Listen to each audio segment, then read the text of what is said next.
Welcome to Bookworthy. Today we're talking with middle grade author and co-host of Ice Cream with Authors podcast, Amanda J. Trumpower. Amanda's Christian adventures for kids are a whole lot of fun. She has the Collar Cases and Power Pup, which are fun reads full of lovable characters. Of course, a bit of tween adventure.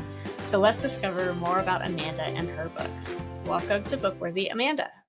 Thank you, Valerie. I'm excited to be here. It is a pleasure to have you. We've kind of been playing phone tag in a lot of different ways, haven't we? Yes, thank you for your graciousness with that. Thank you for yours too. Like, what is it? I think our original interview setup time was apparently the last day of school, which they decided to make a half day. And I'm like, I can only be so many places at one time. Yep, you got to be there for your kids. This is a lesson that I'm really learning this year. Yes.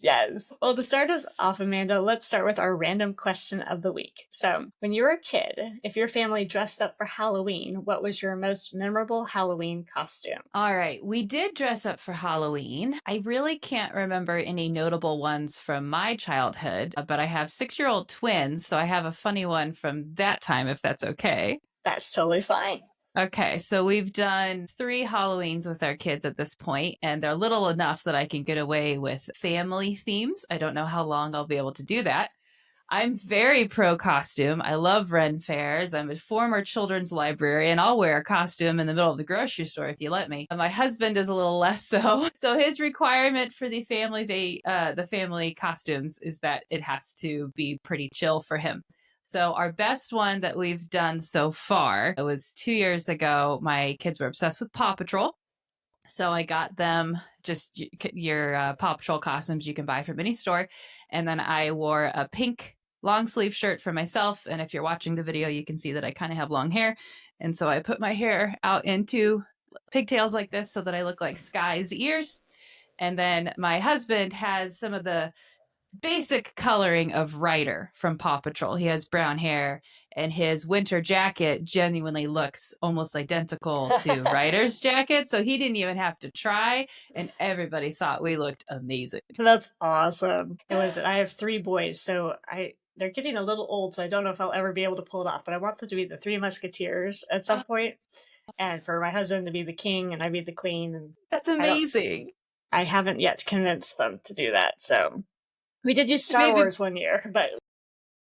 So my husband and I are huge Star Wars nuts, and we have boy-girl twins. We almost named them Luke and Leia, and we really want to do multiple Star Wars themes. The one I'm most excited about is Ewoks, because I think it would be adorable while my kids are still young. But yeah, lots of Star Wars ideas.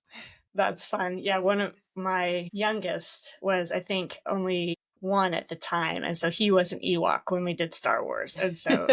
It was a lot of fun. Well, Amanda, tell us a little bit about I like to say that I am a writer for Jesus lovers who dig dragons, detectives, and droids. And the reason that I picked that for my tagline is I like to read 3 things. I'll read fantasy, I'll read sci-fi, or I'll read mysteries. So if there's not a dead body, a dragon, or a spaceship, I'm not interested. And just like I enjoy reading those things, I also enjoy writing those things. So I wanted kind of an umbrella to house all 3 of those genres. I'm also a 2nd-generation homeschooler, which means I was homeschooled myself and I'm homeschooling my children. And so that's kind of the other part of my identity is all of the books that I write are meant to be first and foremost for homeschool families. Very neat. Now, you have the cold case stories, which is a mystery and follows sweet dog and cat friend as they go through their adventures. And then you also have, the Power Pup. Power Pup. I was about to say Pup Power. I'm like, that's not working. But Power Pup, which superhero and a little bit of investigative reporting in there too. Yes. So what led you to kind of kick off with those stories? I call it my Collar Cases universe, and eventually there will be more series in the universe other than just Collar Cases and Power Pup. But the way it all started, I'm currently 33 years old, I think. When I was a late teenager, I've wanted to be an author ever since I was a toddler, basically. But when I was a late teenager, I made a promise to myself that by the time I was 20, I would take some sort of definitive step, even if it was just a small one, to prove to myself that this was going to happen. And so what that looked like when I would turn 20 I had a young friend who was elementary aged. And for her birthday, I wrote her a book, a chapter book. And I collaborated with a friend who was an amazing artist. So it was illustrated. I had it edited. I formatted it. It was my first foray into producing a book. And obviously, I made a lot of mistakes and I learned a lot of things over those years. But Collar Cases #1, as it exists today, is the descendant of that book that I wrote for my friend. The story is more or less the same. The characters are the same, but it grew up quite a bit to become a professional product. But that's how Collar Cases started many years ago. And then I had to take a break for life because I was in grad school and then I got married and then I had twins, and it was 10 years of just life stuff. And then I finally got back to the point where my husband and I were like, all right, it's go time. And we decided that Collar Cases was it. So we started Collar Cases. And then Power Pup came along because I knew I wanted to expand the universe and I wanted to add some sci-fi in there. Well, light sci-fi, which is where the superheroes came from. I'm a big superhero fan, so it was not hard. And that's kind of where we came from. And then, like I said, we've got other projects planned for the universe in the future too. It's a lot of fun. You definitely have created a universe with these characters, and it shows just the care and detail that you've taken in each of the books. Definitely shows your love for both creating and for the kids that you're writing for. What do you hope to communicate, kiddos, through these books? My primary goal is to make them laugh. I just want to give them a good, clean read that they truly enjoy reading and that their parents can feel good about. I grew up right before Christian entertainment got good. We had all the cheesy things. If it was a Christian movie, that meant it was pretty terrible. If it was Christian music, it was okay. Christian music, I think, was ahead of the time. Christian fiction was still coming into its own. So I love producing entertainment now in an era where just because it's Christian doesn't have to mean that it's cheesy or inferior. So my big goal is to give the kids the most excellent level of product that I am capable of giving them, and making it funny and giving them a great time and making them feel like they have friends in these characters. And then my second goal is also to teach them a little bit about God as it comes up organically in the story. But I don't want them to feel like I'm preaching at them or that it's this. Now the moral of the story is. Very neat. And it's very fun to read. It reminds me of a lot of those little gray books that I read as a kid, that were more serialized fiction that you could just read. There's like 50 of them and you could read them all in a day if you wanted to, or you could read them over the course of your entire summer. And that's kind of sweet memories of just cuddling up with these friends and walking through their day to day, which seems both normal and extravagant at the same time. And so it's really a fun set of stories. And so I've really enjoyed reading them myself. That means a lot. I grew up also on a lot of that serialized children's fiction, and I loved it. So that means a lot to me to hear. So thank you. You're welcome. You're hitting the right spot, right? Well, you said that you'd always wanted to be an author, and you set your goal to accomplish something by 20. When did you first decide that you wanted to be an author? What was that journey like? Yeah, the story I like to tell is actually my mom's story because I was too young to be cognizant of it at the time. My mom said even when I was like a preschooler and I was coloring, I would color for sure, but I'd also take the crayon and I would draw scribble lines. And then I'd be like, hey, mommy, let me read you the story I wrote. I'm not a prodigy or anything like that. It's just genuinely the only thing that I'm good at. It's how God wired me. I just love writing. And that was what my childhood was spent when I wasn't playing with my brother or playing video games with my dad. I was writing on my word processor, and that's how I spent my whole childhood. And my parents were amazing. They really leaned into that. We were a homeschool family, so we had the flexibility to do that. And they were great because they were like, we see you want to do this and we're going to support you. We also want to make sure that you can pay your bills and feed yourself. So they were really helpful from a very early age. They helped instill in me this practical expectation of you can do this thing, but you also need to make sure that you can provide for yourself. So they got me some excellent training and some mentorship, and they just really helped me make those wise choices as a young adult so that I was prepared to go forward and try to do the things. To be, not a successful, but not a starving artist. Sustainable member of society, yes. Right? Yes. The goal of every parent is just be able to live a life. I love how because of your homeschool experience, you were able to really lean in to that gifting and to express it and explore it in lots of different ways. When you got to college, you said you were a librarian. How did you make that turn?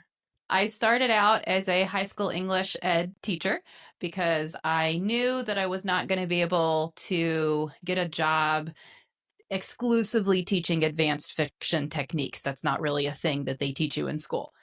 But I was like, okay, I like kids. I like education. I like teaching. My mom was a teacher, so I got that love from her.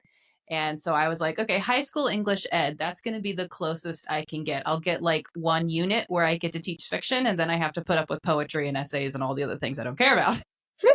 So that was the goal. And then I taught at a summer camp that was a Christian summer camp that had inner city children. And I realized that I was not called to teach inner city children. I have a lot of respect for people who are. I did not have those skills, at least not at that time. So I was like, all right, I think we need to pivot. And I looked at some options and I decided on librarianship. So I actually have a master's degree, and I like to say it's the least impressive master's degree in the world, because nobody knows that you have to have a master's degree to be an official degreed librarian. That's not just a thing that you can walk in and get a job at. So that's what I did. I got a grad degree in information library science, and I worked as a adult reference and teen/children's librarian for a couple of years. Yeah, librarians really do get a short straw in that. They do have to get a master's to manage all the books and be able to point us to something that we'd like to read. So they definitely have a talent that is not celebrated enough for certain. It's a very misunderstood field because it's changed a lot in the last 20 years with the advent of technology. So what a librarian used to do is not the same thing as what a librarian does today. So it's a very evolving field. Always evolving into something. Trying to work with, both kids and adults and how we're reading and how we're consuming information. And that is a field of study all in itself, for sure. Amanda, what's your favorite book other than the Bible? Oh boy, that is such a hard question because I have these pockets of passion. Just overall, for me as a personal individual, not related to like my business and the type of books that I try to write, my personal hero is Agatha Christie. She was an amazing lady in real life. She has outstanding professional accolades and accomplishments. And she was perhaps on the surface level Christian, certainly culturally. The country and time period she grew up in was more or less Christian. I hope when I get to heaven that I will see her there. We will see. But either way, she is absolutely my personal hero. And because of that, I absolutely love her books. I recently read, when was it? Murder in Mesopotamia. Okay. For kind of researching for a project I'm working on. And it was kind of fun to see. I never had read any of her Perot mysteries. And so it was neat to kind of be like, oh, okay, I've heard about the Orient Express. I've heard about, Hector Perot, but it's like, okay, I see how this got interesting. Yeah, it's really interesting. She has these distinct piles. So not to turn it into the Agatha Christie hour, but she had 2 marriages. And in her first marriage, she was in England, and a lot of her books were influenced by her time as a nurse during World War II. So there was a lot of poisonings as the death mechanism. But then her second husband was an archaeologist, and she traveled the world with him. And that's where a lot of her archaeology-based mysteries came from, was kind of that second time of her life. And then she also wrote a couple of romance novels under a pseudonym. So that's kind of like a separate category of things that she tried. What is it? It's very rare for an author to be wear just one hat, right? Yes. Too fun. And I could definitely see how that mystery and intrigue that Agatha Christie, weaves into her stories. I kind of see that a little bit in the cold case universe too. So it's kind of like, oh, okay, I understand now. It's definitely difficult to pull that off for kids because kids want, they want it to be entertaining and visual, and not necessarily, it doesn't have to be action heavy for all child readers, but that helps. But you do have to keep it moving. And Agatha Christie is rather cerebral. There's a lot of discussions and dialogue and pondering of clues. So the closest I came to trying to do a proper Agatha Christie style was Color Cases 3, where it's called a locked room mystery, where they're in like one setting, whether it's a house on an island, or in my case, it was a ski lodge in the middle of a blizzard, and all the suspects are trapped in the location and they can't leave. So that was my very flawed attempt at an Agatha Christie style mystery. It definitely adds another layer to things, is to make all the characters stuck in one place. And it's like, the murder's in the room. My parents growing up would always, when I was a teenager, would do these murder mysteries parties. It's amazing. And me and my sister were always the butler, or we were part of it too, because we had nowhere else to go, so they had to put us to work. But it was fun to kind of just think in that mindset of who done it. I think everybody enjoys that kind of thinking, just different type of thinking.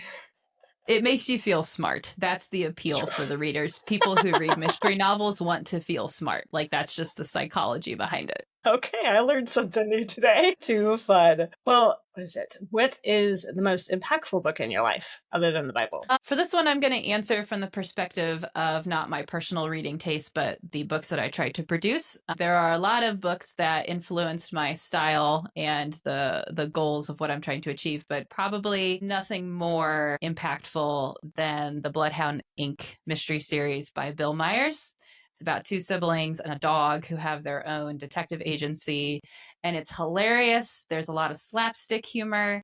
Yeah, it's a fantastic series. And I'm on this mission to collect all of the original editions because I prefer the old covers to the new covers.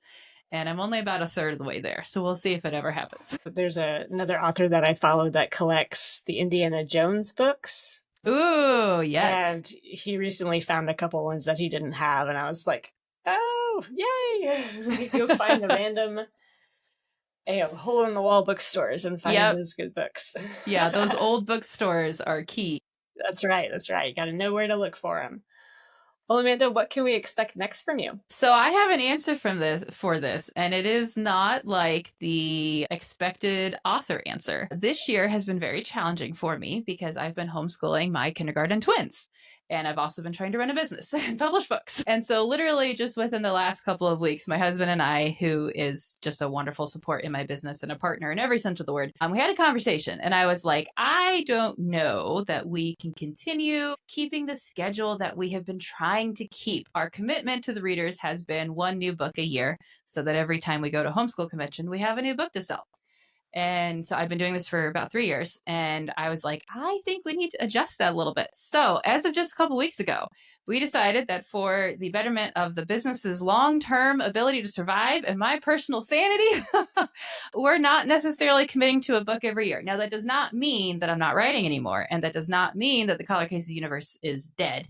It just means that I need to not have like a collapse of my mental faculties. So until my kids have finished third grade, I am just going to keep taking the next step that I can on whatever timetable that takes. And I'm really scared to say that out loud. This is the first time I've ever said that into a microphone because this is a very new decision. And I am terrified of letting my precious little readers down because I value them so much.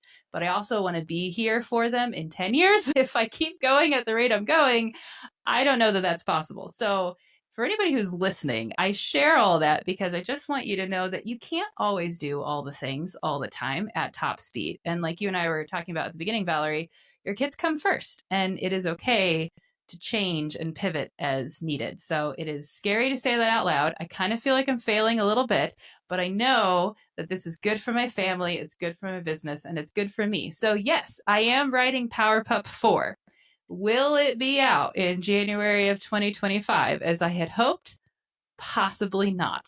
But I can certainly let people know when it is done. Well, I love that honesty and that authenticity, Amanda. Just that, our lives do come in seasons, and there are seasons when you can have all the plates spinning perfectly, and there are seasons when you cannot. And it's one of those things to say it's not a failure, it's just doing what's best for your family. And I know for our family, it's been lots of little conversations here and there, and to be like, okay, what's the next few months look like? Is this possible? Is this not possible?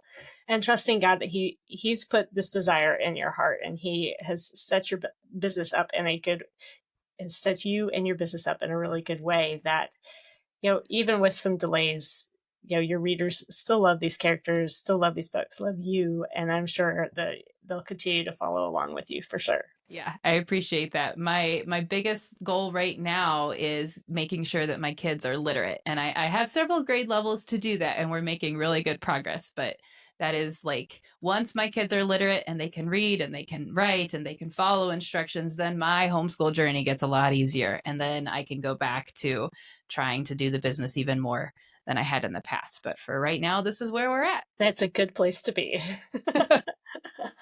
Well, Amanda, where can people find out more about you and your books? The best place is just my name, amandatrumpower.com. I have all my books on there. I have a couple of audiobooks that are totally free on the website, so you can try them out without spending any money. And also the podcast that I do with Becca, we share like updates on what we're working on. So when I have book news to share, that would be a good place to hear it too.